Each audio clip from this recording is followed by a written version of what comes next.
Another season is upon us. Freshmen arrive wide-eyed with dreams of future glory, while seniors prepare for their last chance at immortality. There are only a handful of these opportunities in a man's life, a handful of chances to distinguish yourself from the rest.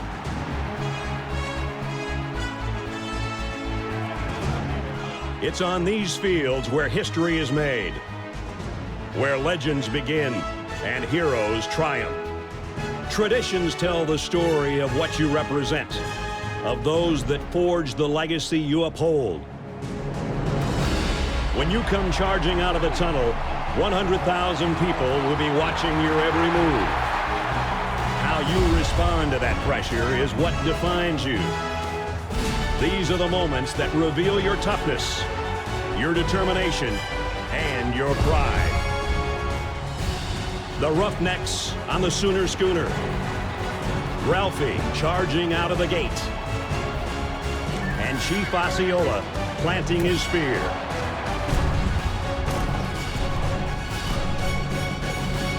The time has come. Your time is now. What's going on, everybody? This is John Jake Gaming on for Mike here, coming at you with a brand new series, the NCAA 2012. Yes, we got it, boys. So you already know what time it is, man. We are going to rock with some NCAA 12 football. And you guys also already know me, man. We gotta rock with one of the worst teams that was in the game back in the early 2011s. Now, you know, we had quite a few options with what we could have rolled with. We could have done an Eastern Michigan. We could have done an Akron. We could have done a Florida Atlantic as well. But there was one team that was in a really smaller conference back in the early 2000s or early 2010s. And they eventually, you know, move up, you know, get some Power 5 consideration. It's this Memphis Tiger squad. So they start out in Conference USA. And what I want to do as we progress through this series, just like in real life, we'll do the actual conference realignments as it happens throughout this series. So eventually what we will end up seeing, Memphis eventually in, well, they called the Big East back in the day, but we are going to be rocking with the in Conference USA for right now. And one really nice thing about NCAA 12 is that for your 3-year contracts, it actually gives you a chance to look at, you know, what your specific goals are going into the season, and we do get quite a few goals that do have a major impact. Biggest thing for us, gotta win most of our rivalry games, win at least 8 games in one season, at least the first few years, sign some 2-star or better prospects each regular season. Should be able to do that, or at least I hope. It's gonna be interesting to see how this ends up working out, as well as some of our other things that we got going on. So we're going to sign this contract, and it's going to be a fun little series, man. I hope you guys are excited for it. If you are, make sure you go ahead, smack that like button, hit that subscribe button as well, and we'll see what we're going to be working with here at the University of Memphis.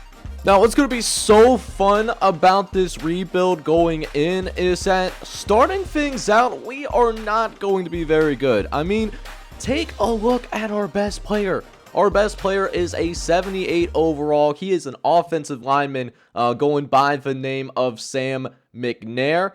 He's a 78 overall, 41 speed, 84 strength. He does have some nice things that he has going on. I thought for a split second the game froze, but thankfully it did not. Does have really good strength, really good acceleration. His awareness is solid at the very least, but you know, we don't have a lot of weapons to start out. We're going to have to really build this thing from the ground up. But that being said, we still have a few players that we can work with. We do have, at least starting out, we do have a younger quarterback, for example. We got Jesse Richards. He's a sophomore redshirt from Melbourne, Florida. He's not somebody that's considered a dual threat. He cannot really move outside of pocket. Kind of got that Manning-like speed. He's not going to really beat you with the legs, but one thing that he is able to do, he's got a really solid arm, 86 throw power, 78 accuracy. We just got to make sure to protect him in the pocket. In our running game, we do also have a young starting running back as well, a true sophomore by the name of William Jones. He's from Carrboro, North Carolina. Decent speed that he's got going. He's got 88 speed. That's solid for a running back. Can also kind of sort of catch out of the backfield. He's got 60 catching. Really good spin move and juke move that we could use in the open field as well. And he's got really good stamina. Problem with him, though, he doesn't really have that ability to stay healthy. That injury is going to be a question mark, but it's something that we'll have to deal with as we're trying to build depth. Fullback, we only have one fullback by Wills for Werda, but so I'm not really too worried about that. I don't think this playbook that we're using uses fullbacks that much. At wide receiver, though, we actually have a ton of wide receivers to start out. The two notable ones I want to talk about, though, is Anthony Douglas. He's one of our better players. He's a junior redshirt out of Fairfield, Tennessee. Pretty good speed overall, 87 speed, 88 excel, 85 agility. Also got a nice stamina and injury rating as well. And he can also, has sort of that ability to, make some guys miss every once in a while. But not a great catcher. He's more of a speed person, more or less. And then the other main wide receiver that we have is Tristan Hale. He's a senior redshirt. He's from Cape Coral, Florida.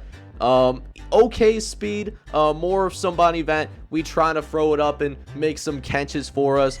His route running is at a 76, which is all right, but he's got a 93 acceleration, so he can get up to that top speed very quickly, just is not very aware whatsoever. And we got a bunch of other wide receivers as well, but some of them, and a lot of them are freshmen, so we don't necessarily need to go after wide receiver early, but it's something that we do need to think about if we want to improve this position. Over at tight end, we're going to have a mixture at tight end. We got Brian Kidd and Daryl Martin, who are both very raw, but they got some solid athleticism. We could possibly use them in the passing game. Offensive line, though, is going to be anchored by Sam McNair, but, the rest of his offensive line, might have some question marks. We do have Mark Simmons. He is a senior redshirt. We will need to replace him.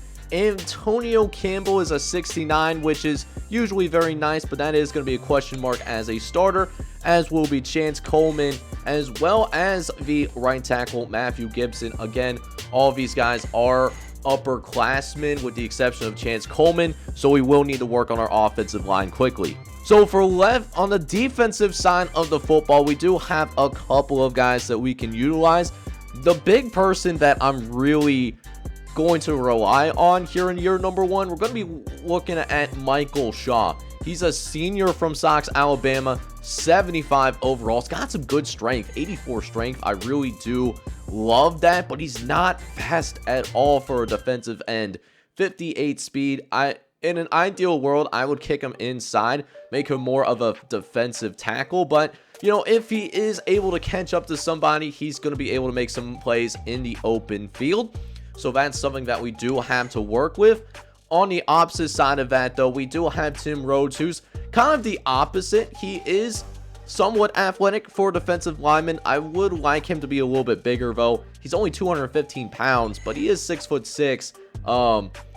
Exact opposite, not really a great tackler for a senior redshirt, but he can pursue the football and might help out with making some tackles, but not really relying on him to make big plays. Finally, on the interior defensive line, we got Seth Bryant and Robert Bowen. They're going to be okay, but again, we're going to really need to work on getting some defensive linemen because a lot of them are seniors, so that's something that we do need to work on. Moving back to the linebacker position, we do have a young linebacker by the name of Sam Miller. He's going to actually start for us at left outside linebacker to start things out. He is only a 65 overall, but does have plenty of room to grow, so he's got that working for him. Our main leader in the linebacker group, though, is Vince Tate. He's going to be a superstar for us. Good speed, 81 speed for a linebacker, 85 acceleration too. What's really holding him back, though, is awareness. That's something I'm pretty concerned about because he's going to be the play caller of our defense. So that's going to be interesting in terms of what kind of angles he ends up taking. Not a great catcher of the football either, so we might struggle with turnovers. And rounding out the group, we're kind of have a rotation at right outside linebacker. AJ Carson is a 60 overall. He's from Augusta, Georgia. But we might also see a little bit of Rocky Scott. He's a junior from Brunswick. He's also that same overall. And finally, we go into the defensive backfield, and we got some work to do. In our corners, our top 2 corners is Ryan Towns, who's a 68. Does have pretty good speed, and I could see him doing some return duties for us in the special teams. And then we also have Zach Scott, who's a sophomore.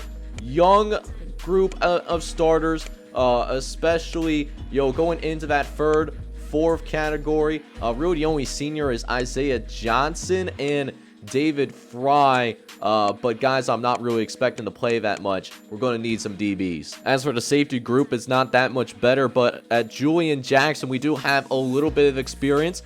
Not that talented, but has seen a little bit of football. He will be starting at free safety. Then at the strong safety, we have Tommy Myers. He's a junior redshirt, and probably our best defensive back that we have. We're going to rely on him to maybe come up and play in the box. Rounding out our team, we do have Theo Perry, who's one of the best players on our team. He's a 77 overall kicker. And then we actually have 2 punters on the team. Don't really like that. We're probably going to cut Mark Walton when it's all said and done, especially if we have more than 70 guys at the end of this season. But Jason Kelly will be our starting punter. So this is who our coach is going to be. We are going to be at least attempting to follow Alex Tyson. Now, if we do end up getting fired for whatever reason, we'll just create another coach and have him coach at Memphis, so no big deal. But he is going to be a 39-year-old from Tulsa that's going to be leading our program.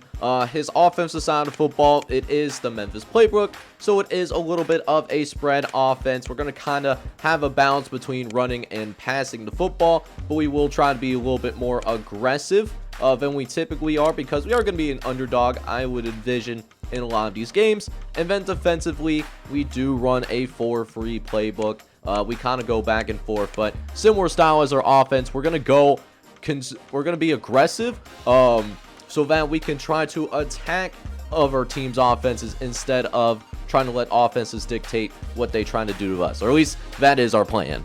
Now, with our playbooks being considered, as well as taking a quick look at what our team's going to be looking like going into this season, we're pretty thin here in year number 1. So we're going to have to be more methodical with who we end up redshirting, who we don't end up redshirting. But we do end up redshirting a couple of guys going into this season. We start out with Joe Smith. He is going to be a redshirt.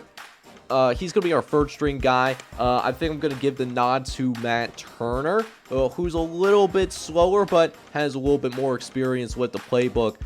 We'll give Joe Smith the red shirt for now, so he's going to be buried on the depth chart anyways. And then on the defensive side of the football, what I ended up doing as well is I ended up redshirting LaRue Nugent. He's going to be our number 4 corner going into this season, and I do like some of his skills that he does bring into the table. He is a solid coverage person, has decent pursuit, but he's very raw. 40 awareness is just not going to cut it in any circumstance.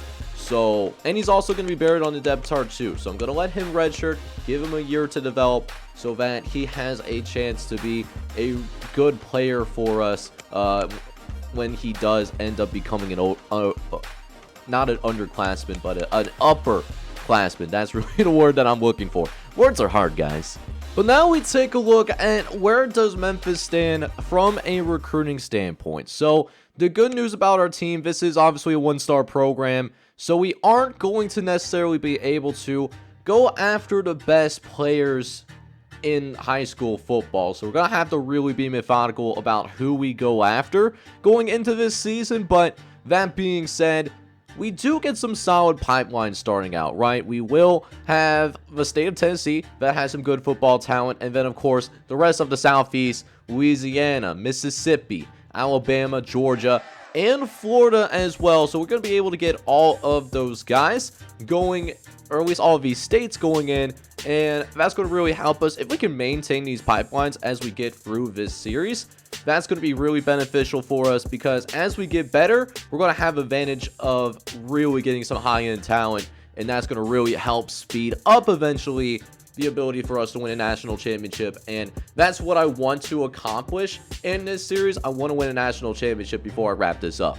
But we are going to have some challenges going in because you see our current categories and we don't really have a lot to work with. Coach prestige is going to be an issue. Campus lifestyle is going to be okay. Really the only strength that we do end up having is athletic facilities. That is at a B. We do also have a solid fan base, and pro potential is actually okay at C+. I'm really surprised by that. But we're definitely not going to get help from program tradition or stability. It was a bottom feeder in the early 2010s, and we're also probably not going to get much help from, say, our conference prestige because we are starting out in the Conference USA, right? And even back then, it was a really rough conference, so you hate to see that. So we're going to have to really work on getting people based off of athletic facilities, and I really think that we're also going to have to work on getting people and identifying people that are looking to play early in their collegiate careers. I think that's really going to have to be the moving into recruiting in this series, at least starting out. So with that taken care of, let's go ahead and take a quick look at our sliders that we will at least be starting out with this series. Now, I found these sliders from Matt 10 when he pushed these sliders out back in the early 2010s when this game was released, and then also found another set on Operation Sports as well. I enjoyed both sliders, so I kind of mixed them. So we're going to be rocking with Heisman not only in terms of skill on the field. Oh no, we're also going to be doing that with recruiting difficulty, because that's a really nice thing about NCAA 12. You're able to set your recruiting difficulty. I want it to be as difficult as possible, so we're going to do Heisman recruiting difficulty. Don't know how that's going to work out for us, but that's what we're going to be rocking with. We also will be doing 9-minute quarters in order to get a realistic amount of plays in each game.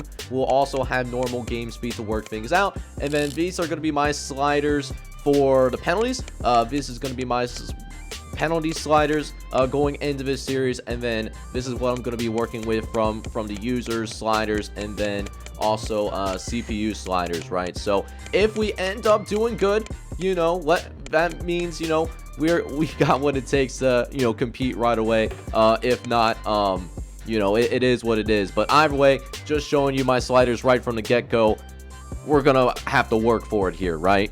So this is going to be our schedule here in year number 1, and we start off with a big game at home. We're going to be hosting Mississippi State, and they were in the preseason top 20, so they're going to be some hype behind this game, right? This is an SEC squad. Would be good if we found a way to win this game, but no promises there. We then go on the road against Arkansas State. They're from the Sun Belt Conference, before we essentially wrap things up with an FCS team, so we should win at least one game. Then we start conference play. We play SMU, who was also in Conference USA at the time. Then we go on the road to take on Mid-Tennessee State, on the road against Rice. Then we got a home game against Eastern Carolina before we finish up the first half of conference play with a road game against Tulane as well as UCF.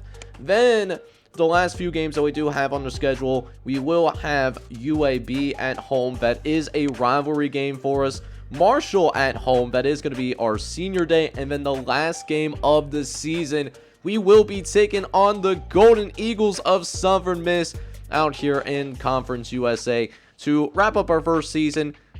Conference championship. There is a conference championship game. We'll see if we get there. I'm not counting on it, but our strength of schedule is a C-. But if you did make it this far into the episode, one thing that I wanted to ask you guys was how you want to go about seeing recruiting, right? So what we got going on for recruiting is NCAA 12 recruiting is a lot different than NCAA 14. In NCAA 14, all you had to do, put some points on a player and you're good. In NCAA 12, it's a lot different. In NCAA 12, what you got to end up doing is you actually got to call players, and you're allotted 10 hours per week. And what ends up happening with the 10 hours per week is, depending on how long you call a player, it ends up unlocking what they're interested in, what they're looking for in a school. I think it's a more methodical approach, and I appreciate this more than the NCAA 14 recruiting, which in my opinion is a little bit too easy and a little bit too casual. But, you know, that's a story for another time. So, all that being said, you know, let me know down in the comments section what you're feeling in terms of recruiting, how you want this to be shown throughout the course of this series. But next episode, what that ends up meaning is we are going to start this series out. Our very first game, we are going to be taking on the number 19 ranked Mississippi State Bulldogs. Guys, I am really excited to get this series started, and I hope you guys are as well. If you are, make sure you go ahead and smack that like button for me. Hit that subscribe button as well if you do happen to be brand new to the channel. This is John J. Gaming on the mic signing off, but I'm hoping you're all out there having a good one. Take care, everybody.